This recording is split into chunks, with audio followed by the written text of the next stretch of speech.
аҳмад масъуд раҳбари ҷабҳаи муқовимати миллии афғонистон барои дарёфти пуштибонии амрико аз хадамоти як гурӯҳи лоббигар истифода мекунад.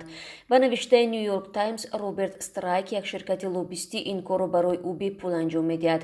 ширкат корҳоеро бар уҳда мегирад ки гурӯҳҳои дигари лоббистӣ аксар вақт аз иҷрои он худдорӣ мекунанд. як нафари наздик ба аҳмад масъуд ба New York Times гуфтааст ки ҳадафи аслии онҳо ин аст ки амрико гурӯҳи толибонро ба расмият нашиносад.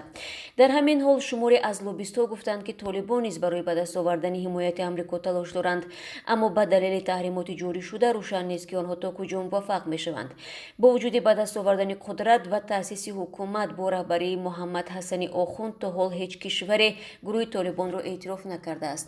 дар солҳои 90 вақте толибон беш аз 70% афғонистонро таҳти назорат гирифтанд, бурҳониддин раббонӣ раҳбари вақти ин кишвар кобулро тарк кард, аммо тавонист шинохти байналмилалии ҳукумати худро ҳифз кунад.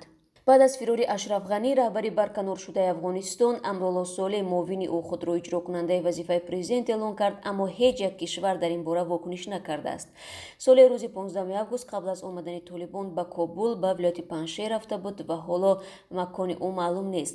дар рӯзҳои охир Паншер шоҳиди муноқишаҳои шадиде байни толибон ва нирӯҳои ҷабҳаи муқовимати миллӣ шуд. ҷабҳаи муқовиматро Аҳмад Масъуд, писари Аҳмадшоҳи Масъуд, раҳбарӣ мекунад.